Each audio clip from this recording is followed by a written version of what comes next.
ഒറ്റ ചോദ്യം കൊമേഴ്സുകാരോടും സയൻസുകാരോടും. ഒരു ഡോക്ടർ കൊടുക്കുന്നത് സർവീസ് അല്ലേ? Yes or no? ഡോക്ടർ ഇല്ലാതെ സർവീസ് നടക്കുമോ? ഡോക്ടർ ഇല്ലാതെ ഡോക്ടറിന്റെ സർവീസ് നടക്കുമോ? നോ.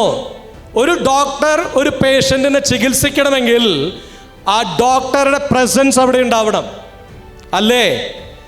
നമ്മളോടൊപ്പം ഇത്ര നേരം ഇരുന്നിരുന്ന ചാർട്ടേഡ് അക്കൗണ്ടന്റ് ഓഫീസിൽ നിന്ന് ഇത്ര നേരം മാറി നിന്നു എങ്കിലും അദ്ദേഹത്തിൻ്റെ സർവീസ് അവിടെ നടക്കുമോ? Yes or no? നടക്കും. ഇതാണ് കൊമേഴ്സിൻ്റെ പ്രൊഫഷൻ്റെ ഏറ്റവും വലിയ ബ്യൂട്ടി.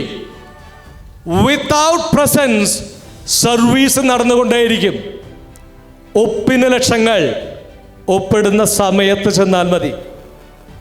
നിങ്ങൾക്ക് നിങ്ങളുടെ ജീവിതം എൻജോയ് ചെയ്യാം. നിങ്ങൾ ഇഷ്ടപ്പെടുന്ന സർവീസിൽ, നിങ്ങൾ ഇഷ്ടപ്പെടുന്ന ഫംഗ്ഷനുകളിൽ നിങ്ങൾക്ക് അറ്റൻഡ് ചെയ്യാം. നിങ്ങളുടെ താഴെയുള്ള ആർട്ടിക്കിൾസ് നിങ്ങൾക്ക് വേണ്ടിയിട്ടുള്ള വർക്ക് ചെയ്യും. അവസാനം നിങ്ങളൊരു സൈൻ ചെയ്താൽ മതി. ആ സൈനിനാണ് പവർ. നിങ്ങളുടെ ജീവിതം നിങ്ങൾക്ക് ഗംഭീരമായിട്ട് മുന്നോട്ട് കൊണ്ടുപോകാം. അതിനുള്ളൊരു അവസരം നിങ്ങൾക്ക് വേണമെന്നുണ്ടെങ്കിൽ അടുത്തൊരു 3-4 വർഷം നിങ്ങളുടെ ജീവിതത്തിൽ നിങ്ങൾ പഠിക്കാൻ തയ്യാറാവണം. പഠിക്കാൻ തയ്യാറാണെങ്കിൽ നിങ്ങളുടെ ജീവിതം മാറും.